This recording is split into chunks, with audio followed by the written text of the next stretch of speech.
இந்த வருஷம் மார்ச் 24ஆம் தேதி டெல்லியோட finance minister Atishi lieutenant governor V K. சக்சேனாக்கு ஒரு கடிதம் எழுதுறாங்க. அந்த கடிதத்துல அட்டிஷி ஒரு குற்றத்தை பத்தி விவரிக்கிறாங்க. இப்படி ஒரு கொடூரமான குற்றம் நம்ம நாட்டோட தலைநகருக்கே ஒரு கரை. இந்த குற்றம் எதை குறிக்குதுன்னா இங்க உள்ள ஏழ்மையான சட்டத்தையும் சட்ட ஒழுங்கையும் தான் குறிக்குது. இங்க டெல்லியில குழந்தைகளும் பெண்களும் பாதுகாப்பா இல்ல என்பதை தான் குறிக்குது. இங்க பெண்களுக்கும் குழந்தைகளுக்கும் எதிராக குற்றங்களை செய்யற கிரிமினல்ஸ்க்கு போலீஸ் மேல பயம் இல்ல என்பதை தான் குறிக்குது.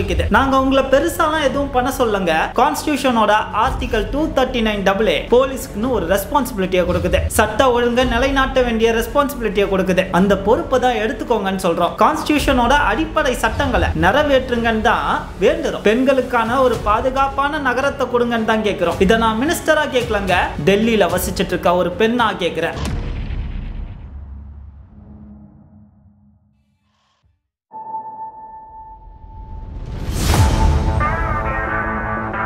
ஃபினான்ஸ் மினிஸ்டர் அட்டிஷி மட்டும் இந்த குற்றத்துக்கு ரியாக்ட் பண்ணலங்க. டெல்லி நகரமே இந்த குற்றத்தை பார்த்து மிரண்டு போயிருக்கு. North Indian social medias, print medias, news சேனல்ஸ்னு எல்லாரும் இந்த குற்றத்தை பத்தி தான் கவர் பண்றாங்க. ஈவன் டெல்லி பிஜேபியோட பிரசிடென்ட் குற்றவாளிகளுக்கு எதிரான கடுமையான தண்டனை எடுக்கப்படணும்னு சொல்றாரு. வெறும் பொலிட்டீஷியன்ஸும் பிரஸ் மீடியா மட்டும் இந்த கேஸுக்கு ரியாக்ட் பண்ணல. மார்ச் 23ஆம் தேதி சனிக்கிழமை அன்னைக்கு அந்த குற்றம் நிகழ்ந்து அடுத்த நாள் ஞாயிற்றுக்கிழமை ஒரு மிகப்பெரிய கூட்டம், ஒரு மிகப்பெரிய மக்கள் கூட்டம் குற்றம் நடந்த இடத்துல கூடுறாங்க. சுத்தி இருக்க எல்லா பொருட்களையும் அடிச்சு உடைக்கிறாங்க, கார்களை அடிச்சு உடைக்கிறாங்க. அதற்கு பிறகு பார்லிமெண்டரி போர்சஸ் உள்ள கொண்டு வந்த பிறகுதான் மக்களையே சமாதானப்படுத்தினாங்க போலீஸ்.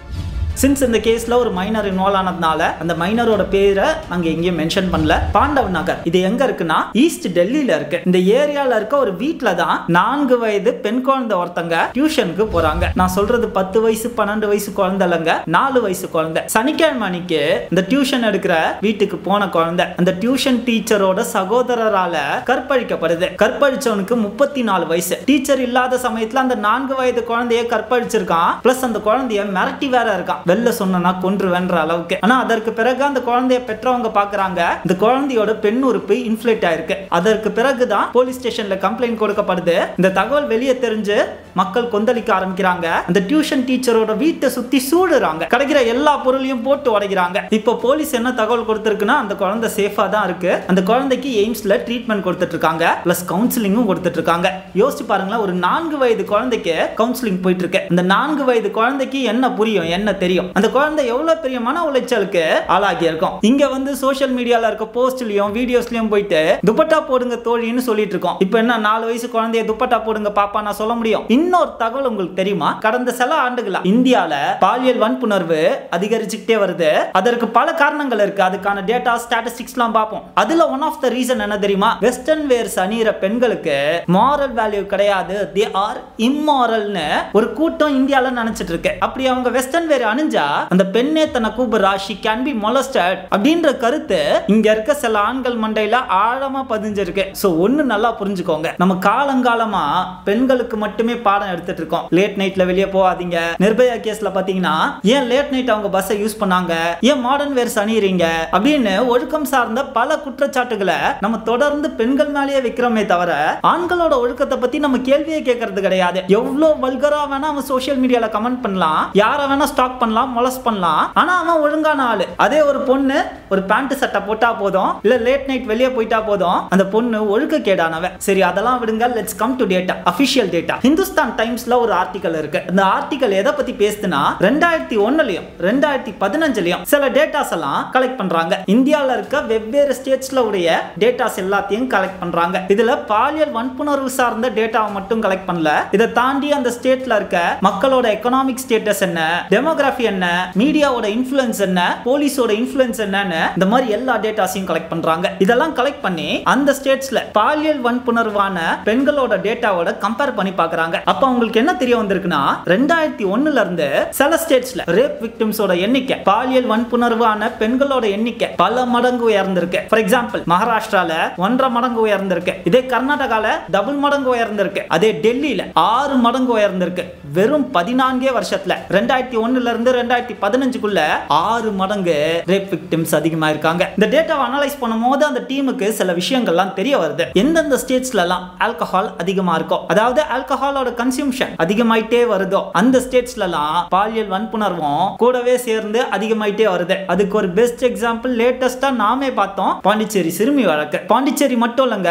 மகாராஷ்டிரால பாலியல் வன்புணர்வு அதிகமானதற்கும் டெல்லியில பாலியல் வன்புணர்வு அதிகமானதற்கும் இதே ஆல்கஹால தான் காரணமா சொல்றாங்க. அதே மாதிரி ஃபீமேலோட எம்ப்ளாய்மெண்ட் ஒரு மிகப்பெரிய ரோலை ப்ளே பண்ணுதான். எந்தெந்த ஏரியாலலாம் பெண்கள் அதிகமா வேலைக்கு போறாங்களோ அங்க பாலியல் வன்புணர்வோட எண்ணிக்கை கம்மியா இருக்கான். நம்ம ஆக்சுவலா என்ன நினைச்சிட்டு இருக்கோம்னா, பெண்களை வேலைக்கு அனுப்பிச்சா வேலை செய்யற இடத்துல அவங்களுக்கு பாலியல் தொந்தரவு வரும்னு நினைச்சிட்டு இருக்கோம். ஆனா உண்மை என்னன்னா, பெண்கள் அதிகமா வேலைக்கு போற ஸ்டேட்ஸ்ல தான் பாலியல் வன்புணர்வு கம்மியா இருக்கான். அதற்கு முக்கியமான காரணம் என்னன்னா, பெண்கள் வேலைக்கு போகும்போது அவங்க இண்டிபெண்டன்ட்டா மாறுறாங்க. அவங்க யாரோட டிபெண்டன்ட்டும் இல்ல, அவங்க யாரோட கண்ட்ரோல்லயும் இல்ல. சோ ஒரு பொண்ணு வேலைக்கு போறானா சுத்தி இருக்கவங்களுக்கு பயம் இருக்கு. எங்க நம்ம பாலியல் வன்புணர்வு செஞ்சோம்னா அந்த பொண்ணு போலீஸ் ஸ்டேஷனுக்கு போயிருமோன்ற பயம் இருக்கு. இதே அந்த பொண்ணு டிபெண்டன்ட்டா இருக்கும் போது அவங்கள சுத்தி இருக்க சர்க்கிள், அவங்கள சுத்தி இருக்க சமூகம் அவங்கள போலீஸ் கம்ப்ளைண்ட் செய்ய விடாம தடுத்துருது. நம்ம மானம் என்ன ஆயிடும், நம்ம வீட்டோட மானம் என்ன ஆயிடும் சொல்லி இந்த பெண்களுக்கான நியாயமா கிடைக்க வேண்டிய நீதியை கூட அந்த சமூகம் பறிச்சிருது. இது மோஸ்ட்லி ரூரல் ஏரியாஸ்ல அதிகமா நடக்குதான். எந்தெந்த பகுதிகளெல்லாம் ரூரல் ஏரியாஸ்ல இருக்க பெண்கள் பெருசா வேலைக்கு போலையோ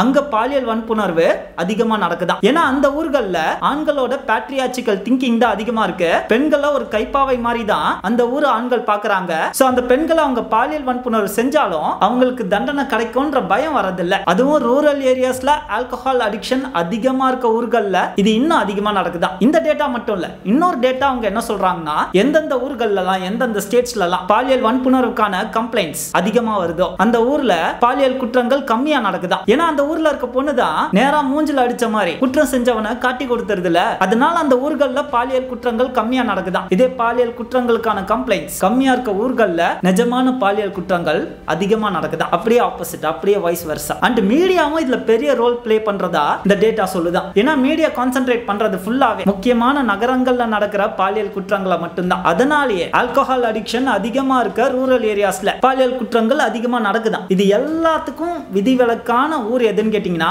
டெல்லி மட்டும்தான். ஏன்னா டெல்லியில ஹை மீடியா கவரேஜ் இருக்கு, அங்க நிறைய பெண்கள் வேலைக்கு போயிட்டு தான் இருக்காங்க. ஆனாலும் டெல்லியில மட்டும் 6 மடங்கு பெண்களுக்கு எதிரான பாலியல் குற்றங்கள் அதிகரிச்சிருக்கு. அதற்கு முக்கியமான காரணம் என்ன சொல்றாங்கன்னா ஆல்கஹாலிசம்னு சொல்றாங்க. நம்ம என்னடானா ஆல்கஹாலை ரொம்ப சாதாரணமா டீல் பண்ணிட்டு இருக்கோம். சோஷியல் ட்ரிங்கிங்னு ஆல்கஹாலை சமூகத்துக்குள்ளேயே கொண்டு வந்துட்டோம். நான் ஐடில எல்லாம் சரக்கு அடிக்க மாட்டேன்னு சொல்லும் போது அது ஆச்சரியமா பார்த்தா நிறைய பேர் இருக்காங்க. இப்ப இருக்க சமூகத்துல டீ டோட்டலர்னாலே பெரிய விஷயமா கருதப்படுது.